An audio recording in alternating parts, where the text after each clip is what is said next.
What's up? I hope you're doing well on this wonderful day on our sweet, life-giving, beautiful planet Earth.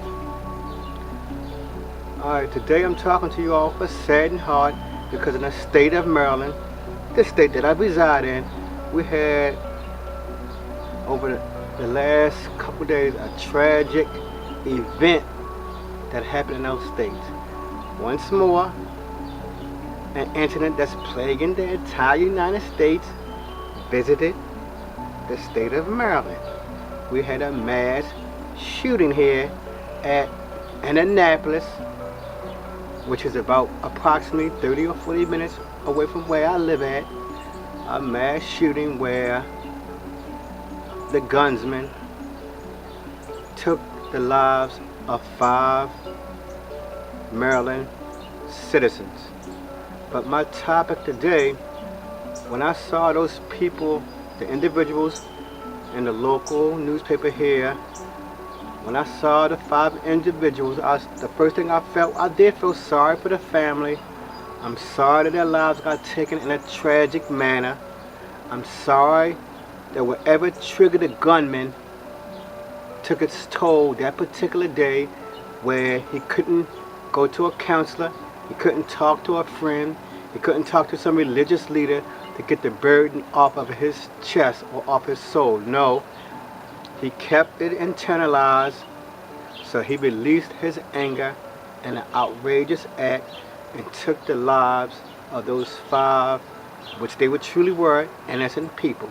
Because those same people, several hours before the incident, they probably had their whole day planned for them. They said, I'm going to do this at 3 o'clock, 4 o'clock, or 5 o'clock.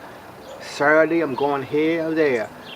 That also goes to show us that since we're just mere human beings, we cannot speak as if we are immortal creatures. For instance, whenever I talk and say something, I always say, if God wills, I will do such and such tomorrow. If the Lord is with me, I will do such and such over the weekend, because I know that I'm a mere mortal. We may feel like we immortal, but the moment something smashed my finger, a few days ago, something dropped on my foot, the moment I feel pain, I know, uh-oh, I'm mortal. I'm not Superman. If I step out in the middle of the street and a bus is coming, the bus is not going to explode.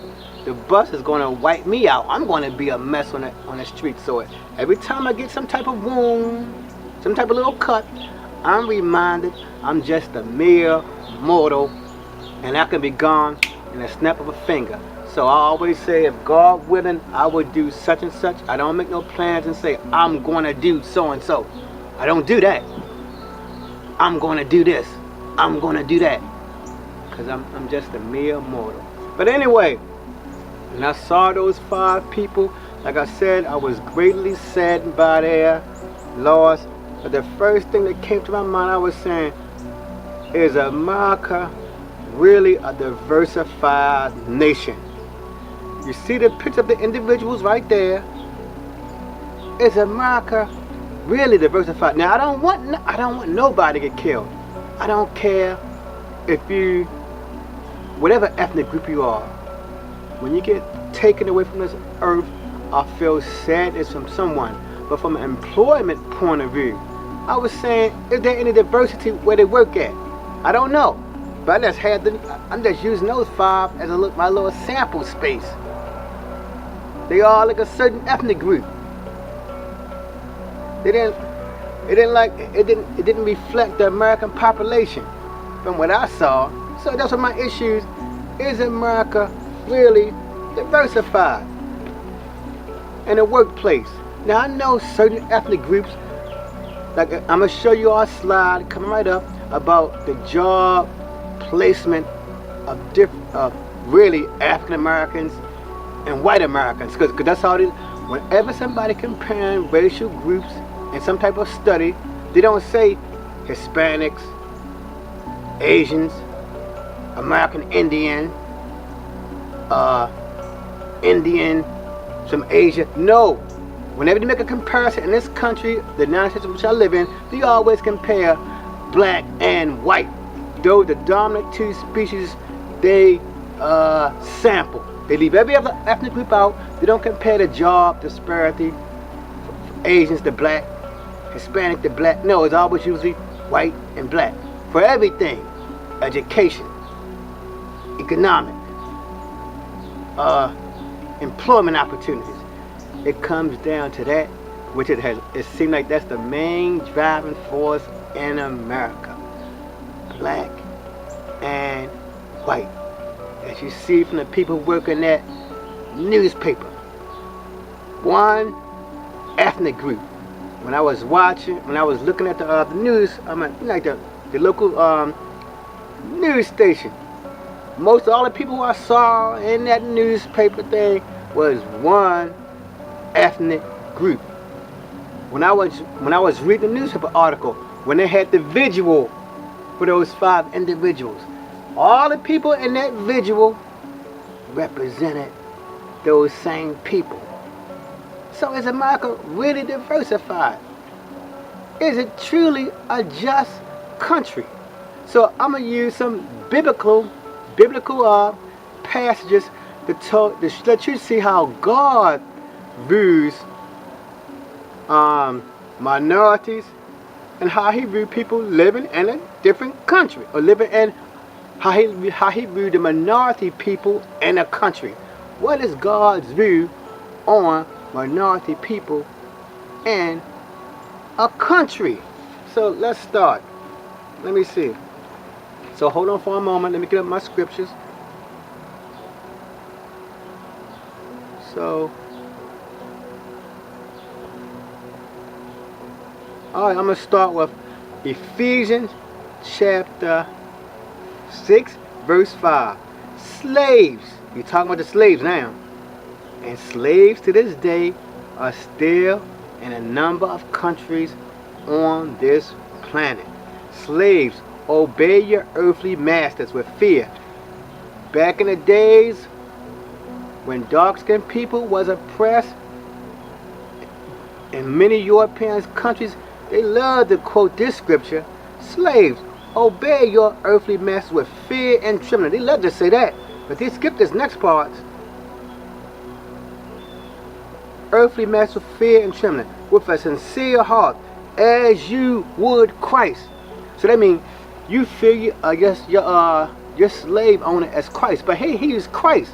So now I'm gonna apply Christ to the slave owner. From what you know of Jesus Christ, how would he treat his slaves? How would Jesus treat his slaves?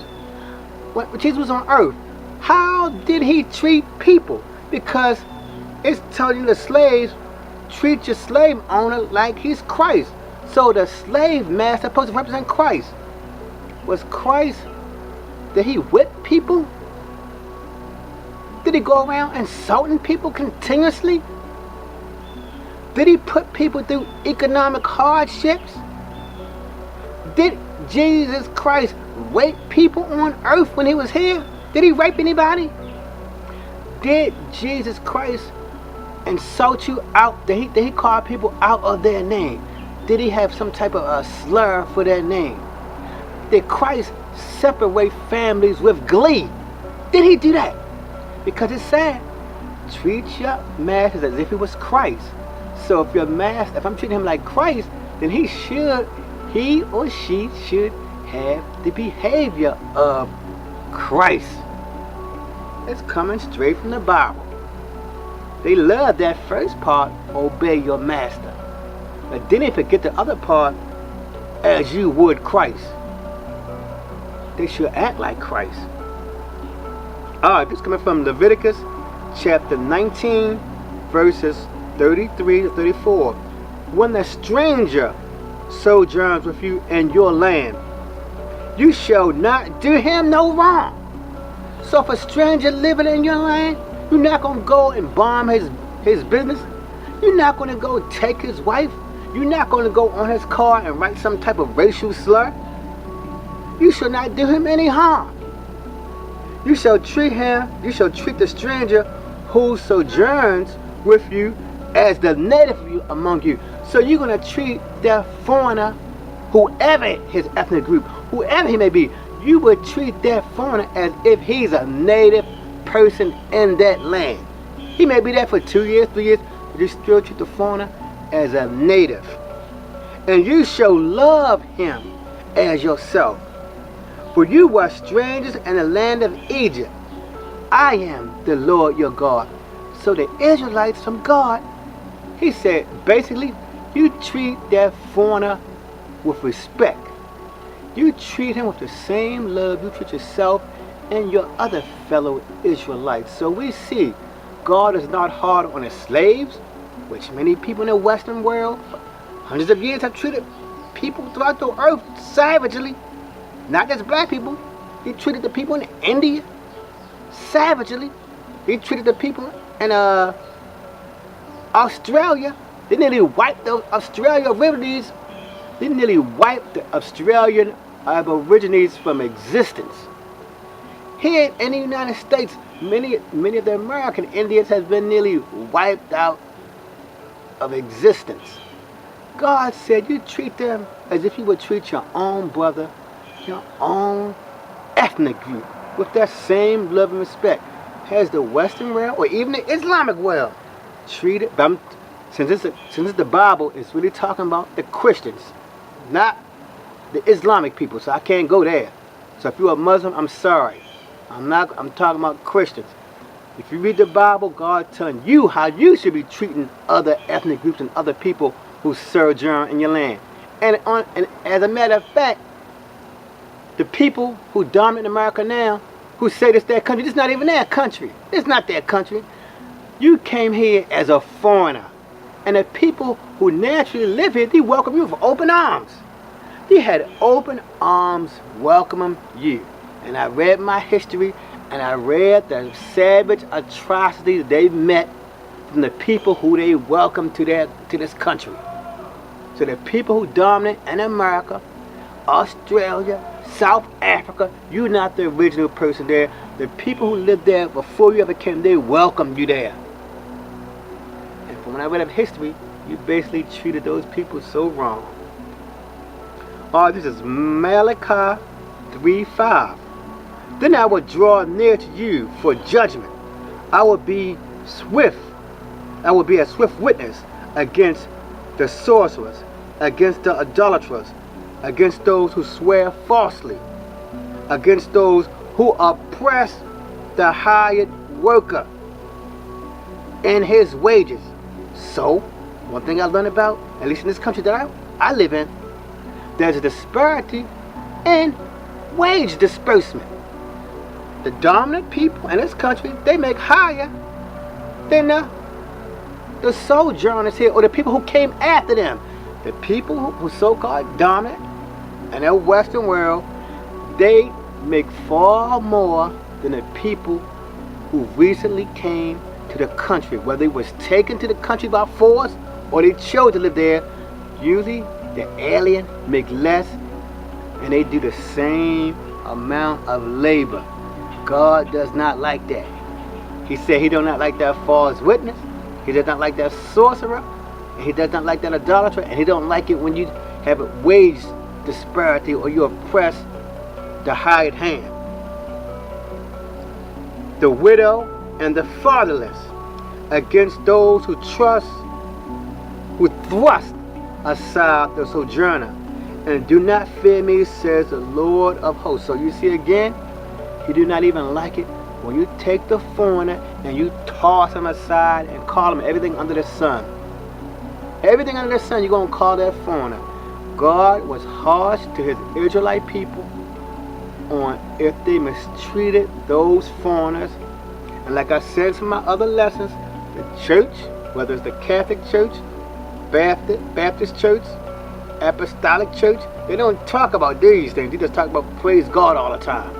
It's more to God than just praise. Alright, this is Exodus 21:16. Whosoever steals a man and sells him, and anyone found in possession of him shall be put to death. I'm going to read that one more time. That's coming from God, from the Bible. A lot of religious people skip over this, especially the ones who dominate society in this Western world. They will never read this to you. Exodus 21:16. Whosoever steals a man and sells him, and anyone found in possession of him shall be put to death.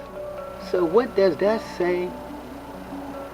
For when many slaves or many people of color were stolen, taken against their will from their homeland, what does God say He's going to do to those who sell and possess them against their will? He said they should be put to death. God does not like forced slavery. One more time, ladies and gentlemen. Exodus 21:16. You go read it. God does not like forced slavery. And for centuries, that has been done to a number of people who now have been exiled from their homeland for whatever reason. God has His purpose for exiling them. But He still, when He exiled them, He still expects a certain decorum to be done. He just said, so if you took those people and God said this, He may not kill you right on the spot. Eventually though, He will get those people, whether it's those people or their descendants, because their descendants are benefiting off of that forced labor. Whether you sold them or not, you are benefiting even hundreds of years later from that forced labor. Alright, so everyone, I read from the Bible. I gave my ideas about the poor people in this state of Maryland who was recently killed against their will, just doing their job. The only thing that grieves my heart, I hope that place, that business has a nice disparity in its employees. I hope it reflects the American population. But when I saw those 5 people, it did not look as if it reflected American society. So, if you like my synopsis, please give me a thumbs up. If you would like to subscribe to hear future content that I find interesting in my daily life, please subscribe. You all take care. Have a wonderful day wherever you are on this beautiful planet of ours.